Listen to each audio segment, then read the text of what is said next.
여러분 안녕하십니까? 오늘 2021년 5월 27일을 맞아서 생명의 말씀, 하나님께서 우리 영혼에 만나러 주시는 말씀, 출애굽기 22장 16절로 31절의 말씀을 봉독하고 함께 나누겠습니다. 제가 앞부분을 봉독하겠습니다. 사람이 약혼하지 아니한 처녀를 꾀어 동침하였으면 납폐금을 주고 아내로 삼을 것이요, 만일 처녀의 아버지가 딸을 그에게 주기를 거절하면 그는 처녀에게 납폐금으로 돈을 낼지니라. 너는 무당을 살려두지 말라. 심승과 행음하는 자는 반드시 죽일지니라.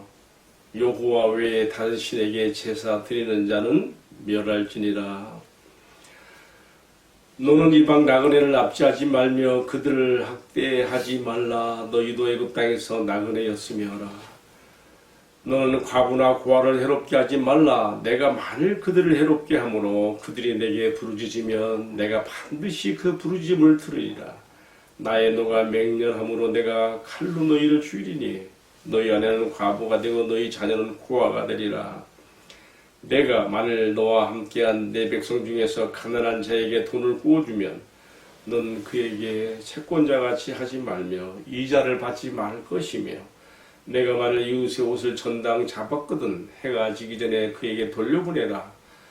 그것이 유일한 옷이라. 그것이 그의 알몸을 가릴 옷인즉 그가 무엇을 입고 자겠느냐. 그가 내게 부르짖으면 내가 들으리니 나는 자비로운 자임이라.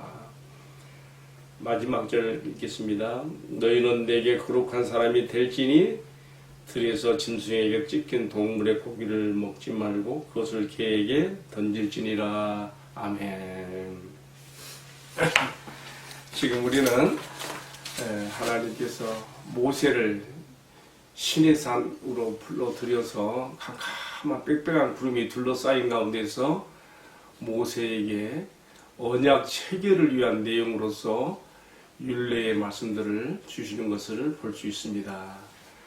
십계명의 반포는 산 아래서 백성들이 다 함께 들었고요. 백성들이 하나님의 음성을 직접 듣는 것을 심히 두려워하고 죽을까 그들이 떠올기에 모세에게 중재를 부탁하였으므로 모세가 지금 산에 올라가서 하나님께로부터 부름을 받아 지금 율례의 말씀들을 받고 있는 거예요. 근데 우리가 기억할 것은요, 출애굽기에 나와 있는 헌법으로서의 십계명과 그에 부속된 율례들은요, 기본적인 것만 나와요. 구체적인 내용들은요, 레위기에서 나옵니다. 그러니까 레위기에 나오는 말씀들은요, 성막이 세워진 다음에 하나님께서 회막으로 모세를 불러서 주시는 구체적인 율법들이, 율법에 따른 율례들이 주어지고 있지요. 자, 오늘 이제 말씀 우리가 하나 살펴봅시다. 자, 첫 번째로요, 간음하지 말라에 대한 확대 적용의 말씀으로서 오늘 처음에 나오고 있는 16절 말씀이 소개되고 있습니다. 이렇게 되어 있지요. 사람이 약혼하지 아니한 처녀를 꾀어서 동침하였으면 납폐금을 주고 아내로 삼아야 된다. 혼인 빙자 간음이 되는 것이죠. 제7계명에 대한 확대 적용의 율례를 이렇게 주셨습니다. 그런데요, 만일 그 처녀의 아버지가 딸을 그에게 주기를 싫어한다면은 그는 처녀에게 장가들 수 없고요. 그렇지만 마땅히 줘야 되는 결혼 지참금으로서 납폐금은 내라고 하는 것이 율법에 따른 율례가 됩니다. 사실 지금 오늘 이 말씀은 제7계명 간음하지 말라는 말씀에 대한 확대 적용에 대한 율례들이죠. 앞에 말씀에서는 뭐가 나왔었죠? 제8계명으로서의 도둑질하지 말라는 말씀이 나왔죠. 많은 거기에 대한 케이스로 율례가 나왔어요. 근데 오늘 말씀은 제7계명 간음하지 말라는 것에 대한 확대 적용 율례들로서 지금 이 율례를 다 말하려고 하면 너무 많아요. 제가 오늘 말씀을 이렇게 묵상하면서 간음하지 말라는 것에 대한 확대 적용 해석 율례가 얼마나 많은가를 보니까요. 레위기 18장에서 17가지, 또 레위기 20장에서 13가지 이상, 모두 합해서 30가지 이상이나 나와요. 신해산에서는 그런 거 다 말씀하시지 않으신 것이죠. 다만 언약 체계를 위한 자기 백성을 통치하는 법령으로서 십계명의 헌법에 해당되는 십계명을 반포하시고 이어서 거기에 따른 부속 세칙으로서 기본적인 윤리들만 지금 주시는 것으로 우리가 이렇게 이해하면 되겠습니다. 더 구체적인 것들은 어디서 한다고요? 레위기에서요. 레위기에서는 어디서 한다고요? 회막으로 불러서 모세에게 구체적인 윤례를 주시는 것입니다. 오늘 제7계명에 대한 확대 해석의 윤례로서 주시는 것은 혼인, 빙자, 간음에 대한 그 말씀을 통해서 이스라엘 백성 공동체 안에서는 이런 일이 없어야 될 것을, 그리고 이런 일이 발생했을 때는 어떻게 처리할 것인지를 이렇게 말씀하시는 것이죠. 그런데요, 그러니까 지금 오늘 말씀에 나왔던 한 가상의 한 남자는 혼인, 빙자, 이 간음 사건으로 인해서 물론 그 자기가 동침했던 그 여인과 결혼하게 되면 얼마나 좋겠어요. 또 버릴 수 없어. 그렇게 마땅히 이렇게 하라 그랬어요. 그러나 그 여자의 아버지가 원치 않으면 할 수 없고 결혼 지참금에 해당되는 그런 빙패를 내야 된다. 근데 그것이 액수가 얼마인가면요. 신명기 22장 29절에 보니까 50세겔이에요. 큰 돈이에요. 그러니까 함부로 이렇게 헌전 순결을 지켜주라고 하는 그런 계명을 이렇게 주고 있는 것이죠. 여러분 50세겔이 얼마나 큰 돈인지 아세요? 창세기 37장에서 요셉이 꿈쟁이 요셉이 형들에게 팔려갈 때에 얼마에 팔려갔어요? 20세겔밖에 안 돼요. 은전 20냥. 그러니까 얼마나 그게 큰 돈이에요. 그러니까 참 이 말씀의 이 규례, 율례에 대한 참 그 상당한 그 무게가 이렇게 나타나는 것이죠. 자, 이렇게 이제 제7계명 간음하지 말라고 하는 것에 대한 많은 획대 적용 해석을 율례를 줄 수 있지만 기본적인 것만 딱 주시고 또 이어서 어떤 또 말씀 주시는가 하면요. 이번에는 영적 간음에 대한 그러한 규례로서 3가지가 제시가 되고 있어요. 그러니까 신체적, 육적 간음뿐만 아니라 하나님께서는 그 카테고리 안에 간음하지 말라는 카테고리 안에 지금 영적 간음의 문제도 넣고 있는 것입니다. 그럼 어떻게 나타나는가? 이어지는 말씀 보게 되면 무당을 살려두지 말라는 말씀 쪽에서 나타납니다. 무당은 누구예요? 무당, 영매, 신접한 자, 자기를 신의 대리자로 자처하는 자처럼 무당이라 할 때는 여성의 경우를 이렇게 지칭하고요. 남성의 경우에는 어떻게 해요? 박수라고 나오죠. 박수 무당. 그래서 보통 박수 무당. 근데 왜 특별히 오늘 본문의 말씀에서는 여성 무당에 대해서 이렇게 반드시 살려주지 말고 죽이라는 말로 왜 할까요? 남성보다 여성들 가운데 이렇게 신내림, 또 어떤 그 신에 접속되어서, 잡신에 접속되어서 이렇게 자신을 신의 대제로 자처하는 사람들에게 하나님의 말씀이 아닌 그런 그 귀신들의 그 특징인 혐오감 또는 공포심, 두려움을 조정해갖고 사람들의 마음을 뺏고 하나님께로 돌아서게 하는 이런 악한 자들에 대한 하나님의 그 처벌을 이렇게 말씀하고 있는 것입니다. 자, 두 번째로 또 영적 간음에 대한 두 번째로서는 또 뭘 말하고 있어요? 심승과 행음하는 자에 대한 처벌 규정을 뭐라 했습니까? 반드시 죽일지니라 그랬어요. 여러분 우리가 심승과 행음 보통 수간이라 그러는데요. 수간을 보통 어떤 성도착자가 자기 만족 채우는 것으로만 이렇게 이해하면 안 돼요.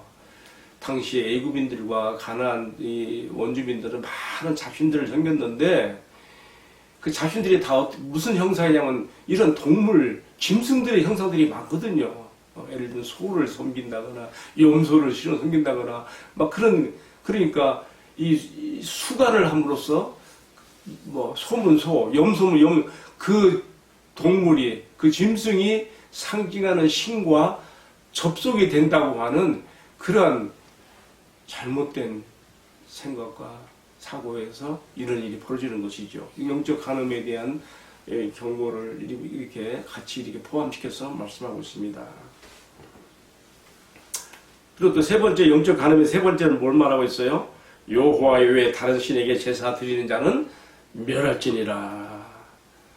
여러분 여호와 외에 다른 신, 많은 잡신들이 많지요. 우리가 도대체 이 성도들을 미혹하며 세상의 사람들의 마음을 혼미케 하는 이 다른 신, 이 악한 영들, 이 잡신들이 어디서 나왔는가 우리 궁금하지 않습니까? 뭐 다 아시겠습니다만은 유다서 1장 우리가 보는 대로 잘 나와 있습니다. 그게 보게 되면 예수님의 형제와 동생인 유다가 악한 영들에 대해서 말할 때 하나님께서 그들의 일부는 흑암에 무저갱에 가둬놓고 일부는 나와서 이렇게 사람들의 마음을 혼미케 하고 믿는 자들이라도 미혹하여 넘어뜨리게 하는 그런 악한 영들을 착용하고 있다는 것을 밝히고 있지요. 유다가 적그리스도들, 거짓 선생들 교회에 들어와서 교회를 혼란케 하고 복음에서 하나님의 말씀 벗어나게 하는 자들에 대해서 책망하는 말 가운데서 지금 이런 얘기가 나오고 있는데 어쨌든 여호와 외에 다른 신들에게 제사 드리는 자는 멸할지니라 이렇게 말씀하고 있습니다. 다 모두가 영적 간음에 해당되는 것이죠. 이렇게 해서 간음하지 말라 하는 그 7계명 가운데서 확대 해석할 내용들이 많은 가운데 대부분 어디서 한다겠습니까? 레위기에서 다시 하게 되고요. 오늘의 말씀에서 지금 시내산에서 주시는 율례의 말씀 쪽에서는 이게 기본적인 것들만 이렇게 주신 것 기억하시기 바랍니다. 이어서 오늘의 말씀 22장 21절로 27절에서는요. 자비의 실천을 하나님께서 강조하고 있습니다. 우리 하나님 아버지가 나는 자비한 자니라.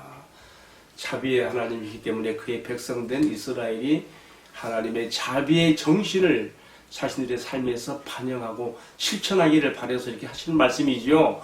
구체적인 사례들을 하나씩 들고 있어요. 뭡니까? 이렇게 말합니다. 너는 이방 나그네를 압제하지 말라. 너희가 애굽 땅에서 너희들도 객이었고 나그네 되었기 때문에 나그네의 서름과 고통을 너희가 안다. 아무 힘도 없고 권한도 없는 나그네로 살고 있는 사람들에 대해서 너희가 압제하지 말아라. 여러분 오늘 우리 사회에도 동남아시아 각 나라에서 들어온 많은 외국인 근로자들이 있지요. 다 이런 말씀이 적용돼야 됩니다. 우리가 약자의 입장에 있는 아무 힘도 없고 권리도 없는 그들에 대해서 하나님께서 보시는 눈으로 자비의 마음으로 그들을 바라봐야 되는 것입니다. 두 번째로 또 뭐라 했습니까? 고아나 과부를 해롭게 하지 말아라.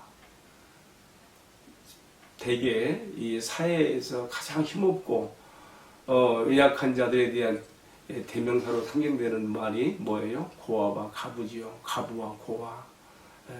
무슨 뭐라고까지 하시는가 하면요.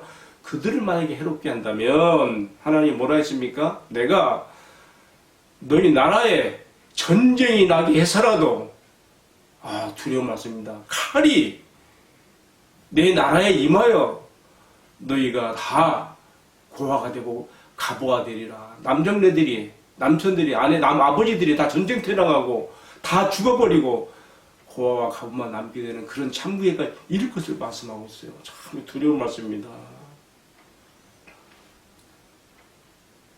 그러니까 우리 나라가요, 정말 이 사회적 약자들을 위한 사회복지 제도를 잘하는 것이 사실은요 굉장히 중요한 일입니다. 나라의 안보와 복지 번영을 하나님으로부터 부여받을 수 있는 하나의 밑받침이 되는 것. 우리가 사회복지 맨 퍼주기 한다 막 비판하는 사람도 있는데 그렇지 않습니다.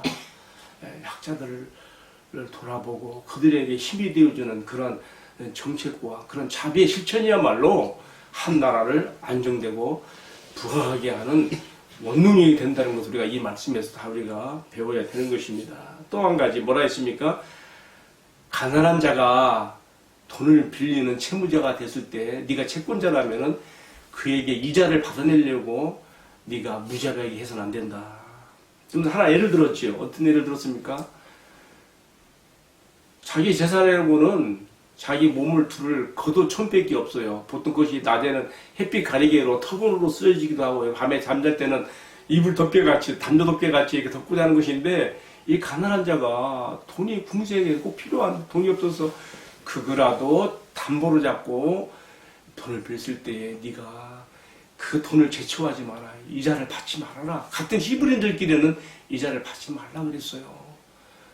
그에게 돈을 빌려주는 것만으로 통해서도 너희 자비를 나타내고 실체 보여라. 만일 네가 담보물로 잡은 그 겉옷을 돌려주지 않아서 그 돈을 빌려간 그 가난하고 가련한 사람이 밤에 덮고 잘 것이 없으면 그가 하나님 앞에 호소하게 되리니 그 화가 너에게 당하리라고 했어요. 여러분, 하나님께서 얼마나 가난한 자들의, 가련한 자들의 입장을 잘 이해하시는지 참 이런 말씀 속에서 속속들이 다 이렇게 드러내지고 있습니다. 이렇게 자비의 실천으로 통해서 하나님의 백성됨을 나타내 보여라 이렇게 하시는 것이죠. 자, 이어지는 말씀은 또 뭐가 있습니까? 22장 28절로 31절까지는요 하나님의 백성 이스라엘이 가지는 종교적인 의무들이 있어요. 각각 가정에서 또 사람들이 가져야 되는 종교적인 의무들. 첫 번째는 뭡니까? 하나님께서 세우신 재판장이나 백성의 지도자들을 모독하거나 저주하지 말아라 그랬어요. 우리 오늘 가진 NIV 성경에서는 재판장이라는 말 대신 하나님을 모독하거나 욕하거나 그렇게 나와 있는데 어쨌든요 이것이 결국은 뭡니까? 한 나라의 신앙 공동체의 질서와 안정을 위해서 꼭 필요한 말씀을 이렇게 주고 있는 것이죠. 때로 하나님께서 세우신 구원의 질서를 흔들고 도전하고 무너뜨리려 하면은 하나님의 화가 미치는 것을 우리가 특별히 민수기 16장에 나오는 고라의 반역에서 잘 보시죠. 땅이 입을 벌려서 고라와 그에게 속한 모든 도성들을 다 삼켜버렸어. 두려운 말씀입니다. 두 번째로 이스라엘이 가져야 될 종교적 의무들도 뭐가 있습니까? 곡식이든 열매이든 첫 열매를 바쳐라. 첫 열매를 나에게 가져오라. 그건 내 것이다. 뿐만 아니라 또 뭐예요? 처음 난 아들들을 나에게 돌릴 것이며 또 뭐가 있어요? 짐승의 첫 새끼들도 조태생들도 나에게로 가져오라. 이게 하나님의 것이다. 하나님이 다 가지실까요? 그게 아니죠. 12지파 가운데 4지파 오직 하나님의 성막에서 봉사하는 하나님만을 위해서 그들의 일생을 들이지고 있는 4지파 제사장들이 먹을 것이 없잖아요. 그들은 기업이 없잖아요. 그들의 기업은 하나님께서 친히 내가 곧 그들의 기업이다. 백성들이 내게 되는 이러한 그 곡물이나 열매나 또한 그 양의 첫 새끼나 또 사람의 첫 아들들을 대신 이렇게 세겔로 대속해서 내는 돈 이런 것들이 다 레인들을 통해 하나님께서 하나님을 섬기는데 전적으로 일생을 바치는 그들을 위한 봉양으로 이렇게 주고 있는 거 아니겠습니까? 자, 어쨌든 이것들은 종교적인 의무들이죠. 신앙적인 의무들인 것이죠. 자, 이렇게 하나님께서 말씀하시면서 여기 지금 세 번째 짐승의 첫 새끼들을 바치라 하는 거에는 또 한 가지 말이 붙어 있어요. 뭐냐면요, 소와 양의 첫 새끼도 그와 같이 하되, 첫 새끼를 띄어서 가지고 올 때에 그냥 가져오면 안 되고 8일 동안 7일 동안은 어미와 함께 있게 하다가 8일째 될 때에 내게로 가져오라, 그렇게 했어요.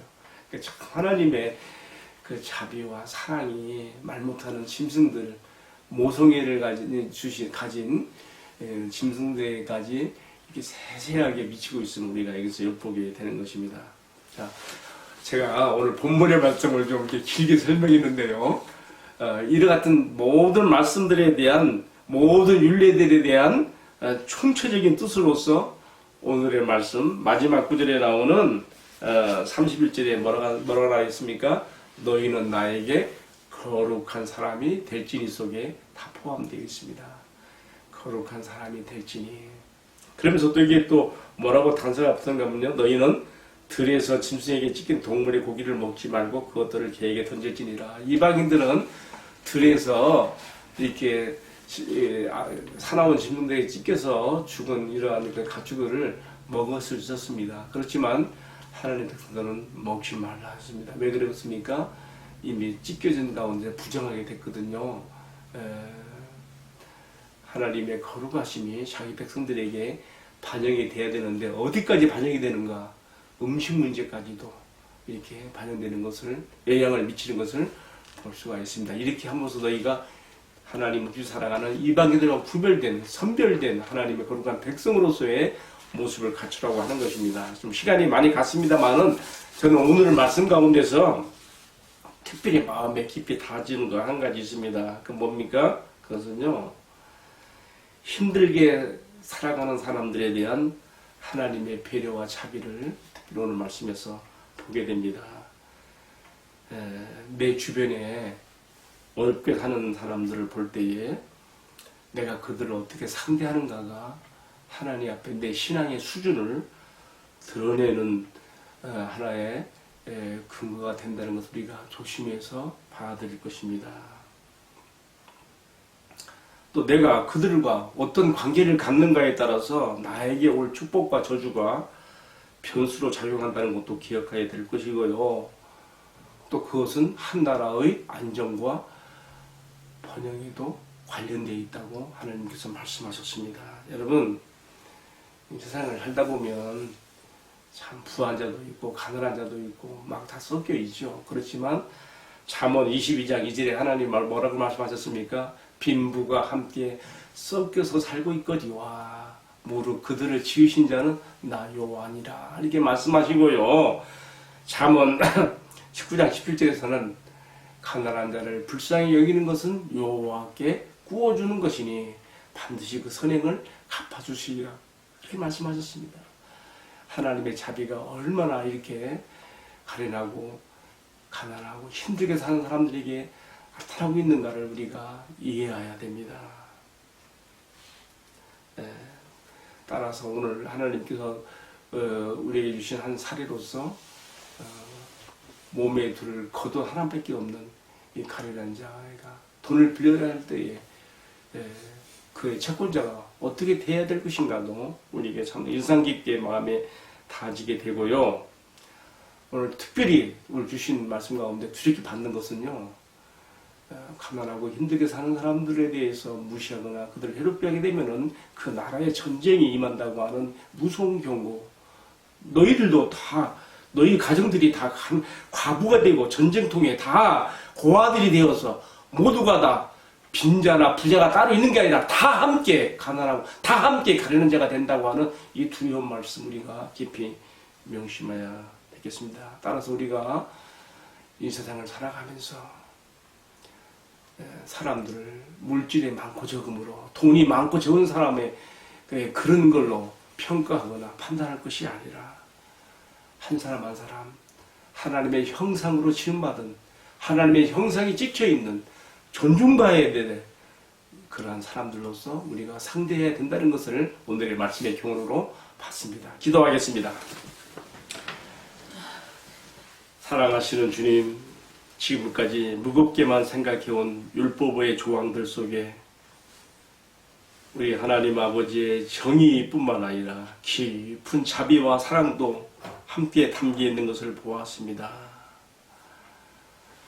율법의 정신 속에 살아 숨쉬며 말씀하시는 주님의 거룩하심과 이 자비하심의 속성을 주의 백성되고 주의 자녀된 저희들의 삶 가운데서도 잘 반영하고 드러냄으로써 주님께 영광을 돌리며 주님의 무한한 자원의 공급을 받는 은혜와 축복 가운데 저희들이 살아갈 수 있게 하여 주옵소서. 이 모든 말씀을 전개하신 우리 주님 예수 그리스도의 이름을 받들어 기도하옵나이다. 아멘.